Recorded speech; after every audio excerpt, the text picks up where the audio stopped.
오늘은 사도행전에 나와 있는 사도 바울의 설교 중에 세 번째 설교를 가지고 바울이 전한 복음이란 제목으로 함께 은혜를 나누기 원합니다. 자, 우리 바울이 지금 어디까지 와 있는지를 우리는 한번 생각해 봤으면 좋겠습니다. 여러분 중에는 수요예배를 못 나오시는 분들이 계셔서 한 세 번의 설교가 여러분 딱 스킵되신 분들이 있을 거예요. 유튜브에 올려놓았으니까 한번 다 들어보시길 바랍니다. 1차 선교 여행이 끝난 다음에는 예루살렘 교회에 와서 회의를 마쳤고, 그 회의 속에서 결정된 내용들을 2차 선교 여행 때 나누기로 했던 것으로 보입니다. 그런데 큰 다툼이 있었다 그랬어요. 바울과 바나바가 마가의 문제, 바나바의 생질 문제 때문에 그때 돌아갔던 것, 그래서 어떤 충성스럽지 못한 부분에 있어서 바울은 지적을 했던 것 같고요, 바나바는 그래도 용서하고 데려가자, 역시 위로의 아들같이 그렇게 말을 했는데 결국은 잘 안 됐어요. 그래서 바나바는 구브로를 가고 바울은 다시금 새로운 성지순례를 선교 여행을 가게 됐습니다. 그런데 거기에 수리아와 길리기아라는 지역, 다소, 자기 고향을 지나서 더베, 루스드라, 그 다음에 드로아까지 가게 되죠. 드로아에서부터 거기서부터 고민이 많았던 것 같아요. 사실 거기까지 오게 된 것도 그 지역을 계속해서 선교하고 싶었어요. 지난주까지 보았던 그 아시아 지역에서 선교를 하고 싶었던 바울은 환상을 보면서 그 드로아에서 본 그 환상을 통하여 그는 바다를 건너가게 됩니다. 그 바다를 건너가는 것은 유럽에 하나님의 말씀이 처음 들어가는 계기가 되었다, 그렇게도 볼 수 있어요. 복음이 들어가는 첫 번째 계기가 되었을 것이다. 사모드라게를 지나서 네아폴리라는 그 작은 동네를 지난 다음에 그 유명한 빌립보로 들어가게 됐습니다. 거기서 있었던 이야기도 여러분 잘 알지요. 사실 그 점치는 사람의 어떤 그런 귀신 들린 것을 내쫓자 그 주인들이 바울을 집어넣고 빌립보 감옥에 갇혔죠. 그곳에서 그는 기도하고 찬송할 때에 하나님께서 흔들어 주시고 풀어주시는 것을 경험했고요, 거기서 간수의 도움을 받아 나왔지만 그는 또다시 거기서 쫓겨나게 됐습니다. 그러나 빌립보 지역에서는 루디아라고 하는 아주 신실한 여인을 만나는 좋은 일들도 있었고요, 그리고 나서 그는 도망가다시피 데살로니가로 내려오게 됩니다. 데살로니가는 참으로 유명한 동네입니다. 지금도 테살로니키라고 부릅니다. 그곳에 가면 아리스토텔레스의 출생지이기 때문에 많은 사람들이 지금도 방문하는 곳이죠. 이 데살로니가에서 복음을 전했는데 거기서도 역시 유대인들에게 여러 가지 어려움을 만나게 됩니다. 그래서 베레아로 이동하게 되고, 베레아는 너그러워서 날마다 상고함으로 그들이 말씀을 잘 받는 그런 일들이 있었어요. 데살로니가에서는 3주 동안 회당에서 복음을 증거했지만 데살로니가에서 베레아로 내려왔을 때는 날마다 기도하는 그 베레아 지역의 신실한 성도들을 만나는 그런 기쁨도 있었습니다. 그리고 그곳에서부터 배를 타고 어디로 갔냐면은 바로 오늘 말씀만 드리려는 아덴에 도착하게 됩니다. 그런데 아덴으로 올 때는 바울 혼자 오게 됩니다. 갔던 지역마다 선교 우리 동행자들을 남겨두고 마무리하게 하고, 바울은 마치 천병처럼 수색대처럼 앞길을 뚫어가는 일들을 하게 되죠. 어디까지 왔다고요? 아덴까지 왔습니다. 자, 우리 아덴에 왔다는 기사가 16절에 있습니다. 16절, 17절을 보겠습니다. 바울이 아덴에서 그들을 기다리다가 그 성에 우상이 가득한 것을 보고 마음에 격분하여 회당에서는 유대인과 경건한 사람들과 또 장터에서는 날마다 만나는 사람들과 변론했다 그랬습니다. 자, 아덴이 어디냐? 아테네거든요. 아테네. 근데 이 아테네는 아데나라고 하는 신을 기념하기 위해서 만든 큰 신전이 하나 있어요. 이 아데나에서 나온 말인데, 이는 신들의 이야기에 보면 제우스와 메티스라고 하는 신 사이에서 나온 지혜와 문명의 여신이라고 합니다. 그래서 지금 이 그리스의 수도라고도 할 수 있는 아테네 가보면 이런 지역 있죠. 아테네 아크로폴리스. 이 바로 아데나라고 하는 여신을 제사하기 위해서 만든 신전이에요. 그리고 저곳에서 많은 문화가 문명이 싹 튀었고 저기에서 뭐 정치도 발전했다. 그래가지고 유네스코에서 세계 문화유산 몇 호? 1호라고 지명할 정도로. 그래서 유네스코라고 하는 이 유엔에서 만든 세계 협의회도 로고를 그렇죠. 저 파르테논을 그대로 쓰고 있다는 것을 봐도 이것이 얼마나 세계인들에게 있어서 특별한 지역인지 알 수 있습니다. 자, 그런데 여러분, 이 아테네에 바울이 들어가게 된 곳입니다. 그곳에서 그는 사람들을 만나기 전에 우상들을 숭배하는 것을 보고 격분했다고 했습니다. 시장 조사를 한 것 같아요. 아직 선교단이 오기 전이니까 혼자서 이 아테네 지역을 돌아보니 많은 우상들이 있었다고 할 수 있습니다. 그리스 전체에 있는 우상보다 아테네 안에 있는 우상이 더 많았다고 하는 이야기도 있을 정도입니다. 그곳에 있는 사람들에게 복음을 전할 기회도 물론 얻었습니다. 회당이 있었기 때문에 유대인들을 만나서 복음을 전했고, 또 아고라, 여기선 광장이라고 설명했지만 아고라라고 하거든요. 아고라에서는 복음을 전할 수 있는 사람들을 만날 수 있는 기회도 있었다고 했습니다. 그런데 그곳에 갔을 때 많은 사람들 중에서 특별히 철학자들을 만났던 것 같아요. 우리가 학교 다닐 때 배웠던 그 유명한 학파 이름이 지금 등장합니다. 18절 말씀 함께 읽습니다. 시작. 어떤 에피쿠로스와 스토아 철학자들도 바울과 쟁론할 때 어떤 사람은 이르되 이 말쟁이가 무슨 말을 하고자 하느냐 하고, 어떤 사람은 이르되 이방신들은 전하는 사람인가 보다 하니 이는 바울이 예수와 부활을 전하기 때문이러라. 아멘. 이 당시에 아테네는 문화, 문명, 어떤 정치, 종교의 가장 중심지였기 때문에 엄청난 자존심과 자부심이 있었을 거예요. 그 중에서도 이 철학적인 활동을 하는 사람들이 많았었는데, 이 에피쿠로스와 스토아, 이 두 철학자들의 강력한 논쟁이 있었고, 그리고 바울이 나타나니까 또 바울이 그들과 쟁론을 했다 그랬어요. 근데 그들의 말에 의하면 바울은 말쟁이인 거예요. 말은 잘한다 이거죠. 근데 무슨 말을 하고냐 들었더니 이방신들에 대한 이야기를 하더라. 이것은 어디까지나 아테네 사람들의 입장에서 볼 때 이방신이라는 거죠. 하나님을 이방신으로 생각하고 그가 전하는 예수님과 예수님이 부활했다는 내용에 대하여 그들은 그저 말이라고만 생각하고 있었습니다. 자, 우리가 에피쿠로스 학파와 스토아 학파에 대해서 잘 안다고 볼 수 있는데, 워낙 오래된 학교에서 배운 이야기라 시험 보면서 다 까먹어가지고, 우리 시험 보면 다 날아가잖아요. 그래서 잘 기억이 안 나실까봐 한 번만 더 보도록 하겠습니다. 한 번만 더 할 테니까 졸지 마세요. 에피쿠로스 학파와 스토아 학파. 에피쿠로스 학파는 에피쿠로스라는 사람이 창시했어요. 그리고 스토아 학파는 제논이라는 사람이 창시했습니다. 이 두 학파는 서로 굉장히 대비되어 있어요. 아주 양쪽이라고 생각해야 될 것 같아요. 에피쿠로스가 주장했던 것은 뭘까요? 쾌락주의였어요. 욕심을 버리고 현재의 삶을 살아라, 이게 쾌락주의라. 이 말 이상하죠? 그러니까 여러분, 쾌락주의는 육신적인 쾌락만 주장한 건 아니에요. 먼저는 정신적인 쾌락을 주장했을 거예요. 그러다가 육체적인 것까지 이야기하게 되고요. 나중엔 유물론도 이제 자꾸 들어오게 되고요. 나중에 이 에피쿠로스는 사실 자살을 합니다. 그 뒤를 이은 사람도 자살을 하고요. 쾌락주의라는 것이 결과적으로 신은 말하지만 신은 없는 것처럼, 신은 우리 인간 세계에 무관심한 것처럼 이야기를 하죠. 최근에 쇼펜하우어라는 분이 굉장히 유명해졌던데, 이 에피쿠로스와 같은 결에 있는 사람이라고 볼 수 있어요. 쾌락주의. 행복은 역시 행복해야 되는 것은 기뻐야지.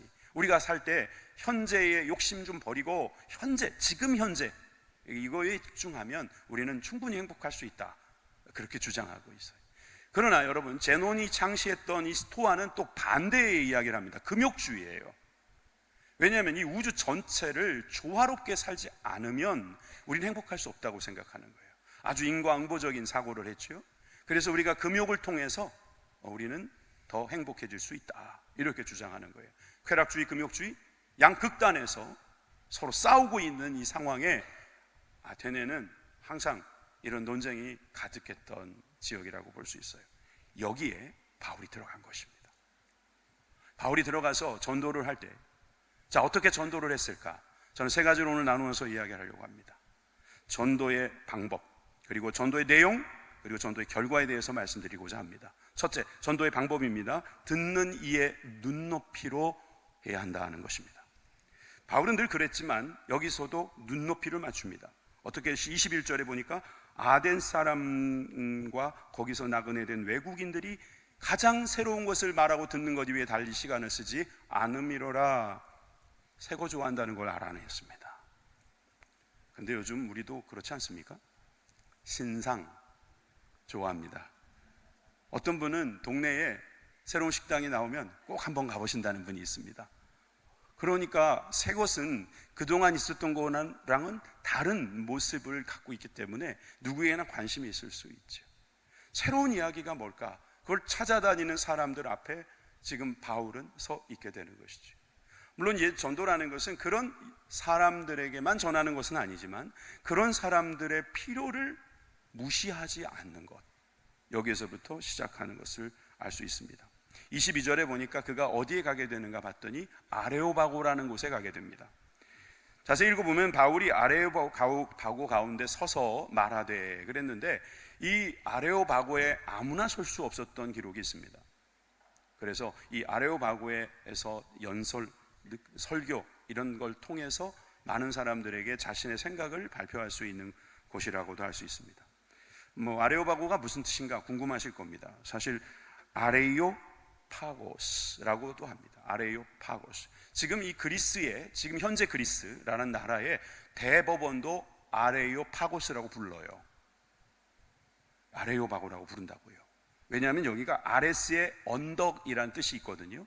아레스라는 신이 있었다는 겁니다. 이 아레스라는 신은 제우스와 헤라 사이에 나온 신인데 전쟁과 투쟁과 군인의 신이다. 그래가지고 이 아레스를 기념하기 위해서 만들어 놓은 그 어떤 자리가 바로 아레오바고라고 할 수 있어요.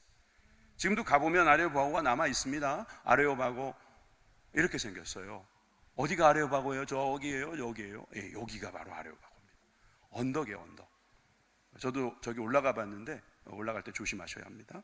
자, 올라가서 찍으면, 산을 향해서 찍으면 이렇게도 보입니다. 파르테논 신전이 보입니다. 그러니까 파르테논 신전의 아크로폴리스의 한 일부로서 아레오바고가 있어요. 상상해서 만들어 놓은 그림도 있더라고요. 이 아레오바고는 바로 저렇게 법정처럼 사용되었던 공간이었다라고 볼 수 있다는 거죠. 여러분, 이 말씀 드리면 아마 깰 거예요. 아레오바고가 어떤 지역이냐면 바로 소크라테스가 신문을 당하고 사형 언도를 받은 지역이다 이 말이에요. 그러니까 되게 유명한 곳이겠죠. 가보면 그런 기록도 있고요.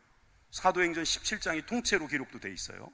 아레오바고, 이곳에서 지금 바울은 하나님의 말씀을 전할 기회가 온 것입니다. 그랬을 때 그가 어떻게 설교를 하는가 한번 들어보세요. 22절입니다. 바울이 아레오바고 가운데 서서 말하되 아덴 사람들아 너희를 보니 범사에 종교심이 많도다. 여러분, 설교의 시작은 상대를 존중하는 것으로 시작합니다. 여러분이 아닙니다. 그냥 무작위로 말하는 것이 아니라 그들이 그토록 좋아하는 아덴 사람이라는 말을 해주는 거예요. 파리 사람은 파리지앵 하면 좋아한다면서요.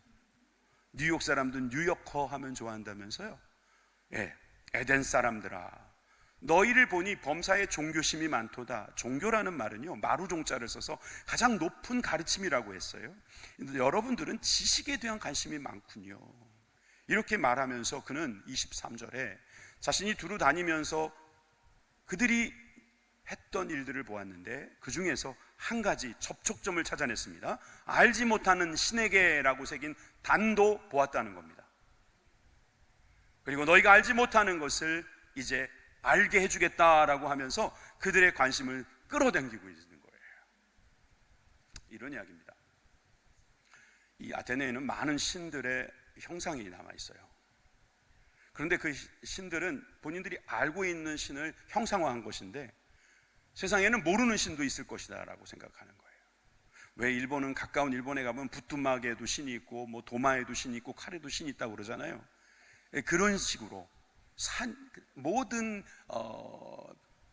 만물에 신이 있다고 생각하는 사람들은 자기가 알고 있는, 이름을 알고 있는 신의 형상을 만들고 모르는 신은 알 수 없는 신이라고 해서 그들에게도 제사를 지냈다는 거예요. 로마에 가면 판테논이라는 데가 있어요. 그게 만신전이라는 뜻이에요. 온갖 신들을 다 함께 모아놓고 거기서 예배를 드리겠다 이 말이에요. 그 정도로 종교심이 많은 이 아테네 사람들에게 너희들이 모르는 신이 있는데 그 신에 대하여 지금부터 말해주겠다 이렇게 말하니까 귀가 솔깃할 수밖에. 예수님은 그렇게 전도를 하셨어요. 예수님께서 사마리아 성의 수가성 여인을 만났을 때도 어떻게 말씀하셨는가 보실까요? 요한복음 4장 10절입니다. 예수께서 대답하여 이르시되 내가 만일 하나님의 선물과 또 내게 물 좀 달라 하는 이가 누구인 줄 알았더라면 내가 그에게 구하였을 것이요 그가 생수를 내게 주었으리라. 유대인 청년이 사마리아 여성에게 말을 거는 것부터 이상합니다. 그런데 그냥 지나가고 말 일인데 그 예수님께서 하신 말씀은 하나님의 선물이라는 단어를 던지고 내게 물 좀 달라 하는 사람이 누군 줄 알면 또 그가 가지고 있는 생수를 너가 마실 수 있다면 어떨까? 이렇게 관심사를 던져주는 것, 눈높이를 낮추는 것. 여러분 그것이 얼마나 중요한지 모른다는 거죠. 사도 바울은 고린도 교회에서 이제 아덴을 지나면 고린도로 가요 곧. 근데 고린도 교회를 다녀간 후에 나중에 고린도 교인들에게 편지를 썼을 때도 이렇게 편지를 했습니다. 고린도전서 9장 22절에서 23절은 여러분들이 읽어주세요. 시작. 약한 자들에게는 내가 약한 자와 같이 된 것은 약한 자들을 얻고자 함이요 내가 여러 사람에게 여러 모습이 된 것은 아무쪼록 몇 사람이라도 구원하고자 함이니 내가 복음을 위하여 모든 것을 행하면 복음에 참여하고자 함이라. 아멘. 어제 구역장 사관학교의 생도들이 부천역 남부에서 북부에서 전도를 했습니다. 그들이 만나서 복음을 전하고 그들이 받든지 안 받든지 이 복음을 나누어 주는 그런 과정에서 우리가 그 사람들이 원하지 않는 행동을 했을 수도 있습니다. 왜 그 추운데 나가서 그런 일을 할까요? 왜 우리는 그들에게 나가야 할까요? 그들이 원하지 않는 것인데 하지 않으면 안 될까라고 생각하는 분들에게 이런 말씀 드리고 싶습니다. 그들은 우리들에게 여러 가지로 반대할 수밖에 없습니다. 예수 천당 불신지옥 그러면 시끄럽다고 말할 것이고 또 그것마저도 안 하면은 자신들이 믿는 거에 대해서 저렇게 자부심이 없을까? 장사하는 사람들도 홍보물에다가 뭐 선물에다가 이거 나눠주면서 그렇게 하는데 아니 예수님을 믿는다는 사람들은 왜 저렇게 조용히 아무것도 안 하고 자기들만 믿고 천국 가겠다는 거야? 이런 생각은 안 할까요? 그러니까 방법론에 있어서는 예수천당 불신지옥 이것이 계속 되어야 된다라는 말도 있고 또 저는 개인적으로는 필요하다고 봅니다. 그런데 그것만 전도는 아니라는 거죠. 낮아짐이 전도라는 거예요. 여러분들이 그 직장에서 낮아지시기를 바랍니다. 여러분 그곳에서 소외된 사람들에게 가까이 갈 수 있기를 바랍니다. 여러분 어떤 사람이 똑같이 복음을 전했는데 어떤 사람의 복음은 받았고 어떤 사람은 안 받았어요. 왜 안 받았는가 물어봤더니 그 사람 거는 삶을 보니까 받고 싶지 않더라는 거예요. 근데 이 사람이 전하는 복음은 삶이 다르다는 거예요. 똑같이 전도했는데 누구는 전도가 되고 누구는 전도가 안 됐어요. 그러면 여러분 전도가 된 사람은 그의 삶에서 복음을 보여주었다 이렇게 생각할 수 있지 않을까요? 다시 말해서 약한 자들에게 약한 자처럼 부한 자들에겐 부한 자들처럼 그렇게 거기에 맞도록 행동하는 것은 그들의 영혼을 얻기 위한 것임을 믿으시기 바랍니다. 눈높이를 맞추는 거예요. 예, 필요한 말씀 그것이 무엇인지 우리가 늘 연구하고 그 말씀을 줄 수 있는 사람 그리고 거기에 합당한 삶을 살면서 그들에게 다가가는 것 이것이 바로 바울 전도의 방법이었음을 보게 됩니다. 두 번째는 바울이 했던 복음 전도의 내용은 바로 창조주, 통치자, 아버지, 심판주였다는 것을 우리는 알 수 있습니다. 오늘 네 가지를 이야기하기 전에 고린도 교회에 보냈던 이 바울이 이제 아데네에다가 보낸 편지는 없어요. 가장 가까운 쪽은 고린도예요. 고린도 교회에다 보낸 편지에 이런 내용이 있다는 사실에 우리는 놀랄 수밖에 없어요. 고린도 후서 4장 4절입니다. 그 중에 이 세상의 신이 믿지 아니하는 자들의 마음을 혼미하게 하여. 사람이 만든 신인데 이 세상의 신이 믿지 않는 사람들의 마음을 안개처럼 자욱한 정신으로 만들어서 듣지 못하게 하는 거예요. 그러니까 그리스도의 영광의 복음의 광채가 비치지 못하게 하고 있으니 그리스도는 하나님의 형상이니 그 그리스도를 증거한다라고 말했던 거죠. 여러분, 우리가 복음 전도의 내용으로 삼아야 할 분은 바로 그리스도, 바로 하나님의 복음입니다. 하나님이십니다. 하나님이 어떤 분이신지를 알기를 원합니다. 예수님이 어떤 분이신지를 알기 원합니다.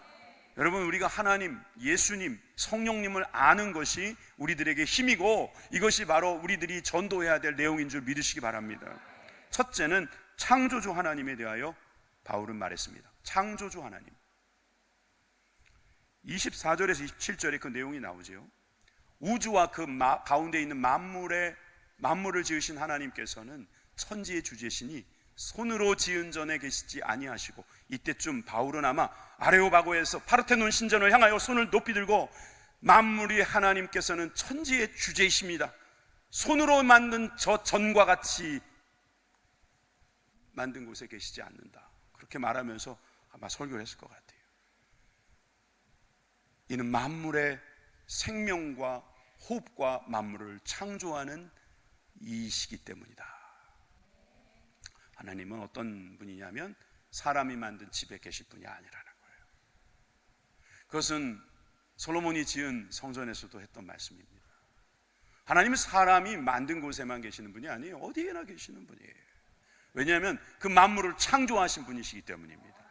내가 만들었다고 말씀하시지 마세요. 그 모든 것들 하나님이 주신 것으로 만든 것입니다. 창조하신 하나님이 계신다는 사실을 믿으시기 바랍니다. 만물에게 생명과 호흡과 만물을 친히 주시는 분입니다. 그 하나님이 창조하신 분이다. 그는 창조주 하나님을 이야기하는 거예요. 그들이 알지 못하는 신이라고 하는, 그러면서 섬겼던 그 하나님은 창조주 하나님, 이 우주 만물을 모두 창조하신 하나님. 만약에 에피쿠로스 학파와 스토아 학파 사람들이 서로 이 설교를 놓고 평가한다면 에피쿠로스 학파는 저건 틀린 소리다 라고 아마 귀를 막았을 거예요. 그러나 스토아 학파 사람들은 관심이 있었을 수도 있어요. 왜냐하면 그들은 우주를 이야기했고 전체를 이야기했고 만물을 이야기하고 있기 때문에 그 만물의 주인은 하나님이다 라고 하는 말에 더 들어볼 생각이 있었을 겁니다. 두 번째, 통치자 하나님을 그는 소개했습니다. 그 설교 속에 들어있는 통치자 하나님은 26절에서 27절에 있습니다. 인류의 모든 족속을 한 혈통으로 만드사 온 땅에 살게 하시고 그들의 연대를 정하시며 거주의 경계를 한정하셨으니 이는 사람으로 혹 하나님을 더듬어 찾게 발견하게 하려 하심이로되 그는 우리 각 사람에게서 멀리 계시지 아니하도다. 한 혈통으로 시작된 거예요. 아담으로부터 시작된 것입니다. 온 땅에 살게 하셨습니다. 그리고 연대를 정하십니다. 사람마다 살아가는 연대가 있다는 거예요. 언제 보내시고 언제까지 살게 하시는 거 누가 정하신다고요? 하나님이 정하신다는 거예요. 내가 정할 수 없다는 거예요. 누가 정할 수 없다는 겁니다. 하나님이 정하신다는 거죠. 거주의 경계도 마찬가지입니다. 여러분들이 누구와 만나서 결혼할지, 어떤 자녀를 만나게 될지, 어떤 직장에 다니게 될지, 어떤 교회에서 사역하게 될지, 여러분 하나님께서 거주의 경계를 한정하고 계신다라고 할 수 있죠. 그곳에서 하나님을 발견하고 거기에서 우리 하나님은 멀리 계시지 않다, 가까이 계신 하나님이다. 에피쿠로스 학파는 뭐 신이 있을까라고 생각했고요. 스토아 학파는 만신론을 주장했다면, 여러분 다신론을 주장한 그들에게 있어서는 신은 우리의 생활에 관심이 없다고 생각하거나, 아니면 신은 우리들의 피를 뽑아먹는 존재들이라고 생각했는데, 바울이 증거하는 하나님은 우리를 얼마나 사랑하시는지 그 독생자까지도 아끼지 아니하시고 하나님이 친히 사람이 되셔서 이 땅 가운데 오셔서 모든 고난을 당하시는 그런 사랑의 하나님이라고 그가 설교하고 있는 것입니다. 통치자 하나님 가까운 데 계신다는 거예요. 세 번째, 아버지 하나님을 그는 소개합니다. 아버지 하나님. 28절에서 29절입니다. 여러분들이 읽어주시겠습니까? 우리가 그를 힘입어 살며 기동하며 존재하느니라. 너희 시인 중에 어떤 사람들이 말과 같이 우리가 그의 소생이라 하니, 우리와 같이 하나님의 소생이 되었은즉 하나님을 금이나 은이나 돌에다 사람의 기술과 고안으로 새긴 것들을 여길 것이 아니니라. 아멘. 바울은 지금 어떤 시인을 인용합니다.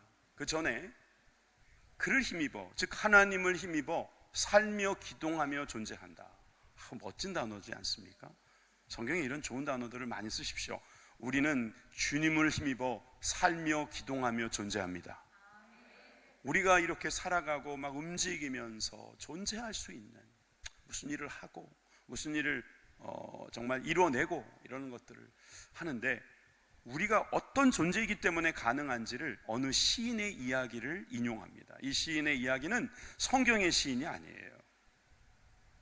헬라인들이 늘 보았던 그 책에 나오는 철학자의 이야기라고 할 수 있습니다. 그가 뭐라고 말했냐면 우리가 그의 소생이다 이렇게 말했죠. 그레타 시인은 에피메네데스라고 하는 사람이 쓴 책에 나오는 이야기고, 그 이야기는 누구 이야기냐면 다소 사람, 바울도 다소 사람인데 그죠? 동양 사람이래요. 다소 사람 아라투스라고 하는 사람이 했던 말을 그 책에다 기록했어요. 우리가 그의 소생이다. 근데 그가 누구인지를 몰라요. 하나님이십니다. 그는 누구냐? 바로 하나님이다 이거예요. 예전에 태진아 집사님이 오셔가지고 자기 노래를 그 님이라든지 그 사랑이 하는 사람을 하나님으로 바꾸면 다 찬송가가 될 거라고 이야기하셨죠. 왜 우리 남진 가수도 장로님이 되셨잖아요, 그죠? 이분도 님과 함께 요즘에 노래 부를 때는 그 님이 누굴까요? 하나님이 돼버린 거예요. 그러니까 세상의 여러 가지 학문들도 그 님이라고 하는, 사랑한다는 그 애인, 애인이면 애인이죠. 그렇게 그 대상을 하나님으로 바꿔서 보면 이해가 잘 되는 거죠. 그러니까 지금 이것도 또 다른 차원의 눈높이죠. 바울은 그 철학자들이 즐겨 읽는 책의 한 부분을 인용하면서 사람들에게 우리는 그의 소생이다 라고 말한 그가 누구냐면 바로 우리를 창조하시고 통치하시는 아버지 하나님이시다 이 말이에요. 우리는 그분을 아버지로 섬기는 존재다 이 말이에요. 우리는 하나님의 신의 노예가 아니고 신의 먼지가 아니고 신의 자녀다 이렇게 설명하고 있는 것이죠. 여러분, 이렇게 말하면서 우리가 만든 그런 돌이나 금이나 이런 것으로 만든 그런 하나님하고는 다르다라고 말하면서 아버지 하나님을 그 아덴 사람들에게 소개하고 있는 것입니다. 네 번째는 심판주 하나님이에요. 이제 마지막 하나님에 대한 정의를 그는 심판주 하나님이라고 이야기하고 있습니다. 30절에서 31절을 제가 읽겠습니다. 알지 못하던 시대에는 하나님이 간과하셨거니와 이제는 어디든지 사람에게 다 명하사 회개하라 하셨으니 이는 정하신 사람으로 하여금 천하를 공의로 심판할 날을 작정하시고 이에 그를 죽은 자 가운데서 다시 살리신 것으로 모든 사람에게 믿을 만한 증거를 주셨음이니라 하니라. 사실 아까 21절부터 31절까지 읽으면 2분이면 끝나요. 바울의 설교가 2분으로 끝났을까요? 전혀 그렇지 않습니다. 유두고라는 사람이 바울 설교를 듣다가 2층에서 떨어져 죽을 정도였습니다. 한 3시간 설교한 것 같아요. 그러니까 30분이 길다고 말씀하지 마세요. 2분짜리 이 설교문만 갖고는 사실 이 설교에 대한 전체 이야기를 할 수는 없어요. 그러나 전 여기에서 알지 못하던 시대라고 하는, 아직 하나님을 알지 못하던 시대에서는 주님의 손에 맡겨야지 뭐 어떡하겠어요. 이 수신 장군이 천국 갔을지 지옥 갔을지 여러분 관심 많으시더라고요. 알지 못하신 시대, 여러분들이 알지 못하는 것은 하나님께 맡기십시오. 그러나 이제 하나님을 알게 된 다음에는 우리가 그 길이 열립니다. 회개하라. 천국이 가까웠다는 거예요. 여러분, 신들을 믿는 사람들에게 있어서 이 회개하라는 말은 참신한 이야기입니다. 아직 기회가 있다는 거예요. 돌이킬 수 있다는 거예요. 그러니까 회개하라 하시면서 주님께서는 우리들에게 심판주로 보내실 분이 있을 것이다 라고 하는 거예요. 그게 누구예요? 예수님이라는 거죠. 다시 한번 보여주시겠어요? 31절에 보니까 이는 정하신 사람 예수님입니다. 천하를 공의로 심판할 날 주님 다시 오실 날입니다. 작정하시고 그를 죽은 자 가운데서 다시 살리신 것으로, 예수님께서 십자가에서 죽으신 지 사흘 만에 부활하신 것으로 모든 사람에게 믿을 만한 증거, 하나님의 자녀라는 증거, 말씀이 실현되는, 실천되는, 이루어지는 그 증거를 보여주셨다고 예수님을 소개하고 있는 것이죠. 심판주 하나님은 바로 예수님이신 것입니다. 그래서 지금 바울의 설교는 예수 그리스도까지 소개하는 설교로 진행되었던 것입니다. 세 번째, 저는 바울이 결국 이 복음 전도의 결과가 어떠했는지를 그대로 우리들에게 보여줍니다. 몇 사람이 하나님을 믿었습니다. 아니, 이런 참 아름다운 설교인데 왜 이렇게 몇 사람밖에 못 믿었을까 생각할 수 있어요. 자, 본문으로 가볼까요? 32절에 이렇게 되어 있습니다. 그들이 죽은 자의 부활을 듣고 어떤 사람은 조롱도 하고, 죽은 사람이 어떻게 살아나냐 이거죠. 어떤 사람은 이 일에 대하여 내 말을 다시 듣겠다 하니, 내가 지금 잘 이해가 안 되니 좀 생각해보고 다음에 다시 들어봅시다. 다음 기회에. 또 어떤 사람들은 바울이 그들 가운데 떠남에 몇 사람이 그를 가까이 하여 믿으니, 할렐루야, 믿는 사람도 있는 거예요. 그 중에 아레오바고 관리 디오누시오, 나중엔 이가 굉장히 큰 자리에 올라가서, 높은 자리에 올라가, 물론 이제 어떤 자리인지 정확히 모르겠어요. 근데 순교까지 했다고 합니다. 다말이라고 하는 여자와 또 다른 사람들 많이 안 믿은 것 같아요. 아데네에서는 많은 사람들이 믿지는 않은 것 같아요. 그러나 주님께서는 이 아레오바고에서 전했던 설교를 통하여 몇 명의 구원하시기로 작정하신 분들을 주님께서 인도하셨음을 믿습니다. 설교를 마치겠습니다. 성지를 가시는 순례단에게 부탁드리겠습니다. 가셔서, 와, 건물 멋있다, 이야, 조각이 이렇게 아름답게 했다, 그런 말씀 일랑 하지 마세요. 심지어 교황청에 가시면 그 안에 우상을 갖다 모셔놓은 자리도 있을 거예요. 우리 교회에다가 마치 부처상을 갖다 놓은 거랑 똑같은 느낌입니다. 천주교는 우리가 늘 말하는 하나님을 위하여 형상을 만들지 말며라는 십계명이 없습니다. 그러니까 그런 것도 하는 거예요. 그러니까 사람들이 그거 보러 옵니다. 입장료도 받습니다. 그러지 마요. 보고 감탄하지 마세요. 그거 다 알고 보면 우상숭배예요. 그거 뭐 알고 보면 다 사람이 만든 거예요. 그 자리에서 바울이 외쳤던 그 소리를 귀 기울이십시오. 거기서 그는 분명히 말하고 있는 겁니다. 하나님께서 창조하셨고 통치하셨고 그분은 우리 아버지이시며 다시 오셔서 심판하실 하나님이시다. 여러분, 이 말씀을 들으시기를 주님의 이름으로 축원합니다. 이 말씀 속에서 우리는 하나님의 지혜를 얻고 그 복음으로 다시 살아날 것입니다. 로마서 1장 16절 말씀 다시 읽습니다. 내가 복음을 부끄러워하지 아니하노니 이 복음은 모든 믿는 자에게 구원을 주시는 하나님의 능력이 됨이라. 먼저는 유대인에게요 그리고 헬라인에게로다. 모든 사람에게 차별이 없으시고 하나님의 능력이신 구원을 믿는 자에게, 즉 복음, 예수님이 죽으시고 부활하셨다는 복음. 왜? 우리를 구원하시기 위해서, 우리 하나님의 자녀로 삼으시기 위해서, 하나님의 영원한 나라에 들어오게 하시기 위해서 주신 복음을 믿게 되는 저와 여러분들이 되길 바랍니다. 다음 주는 추수감사주일입니다. 농사 짓는 분들이야 마음이 새롭겠습니다. 한 해 동안 빛을 주시고 비를 주시고 물을 주셔서 이렇게 아름다운 곡식과 과실을 맺게 해주셨다고. 근데 제가 알기로는 우리 교회에 1%도 안 될 겁니다, 농사 짓는 분들은. 그런데도 우린 추수감사주일 예배를 드려야 할까요? 예, 그렇습니다. 우리는 감사하는 사람들이기 때문입니다. 저는 한 해 동안 얻은 게 별로 없는데요.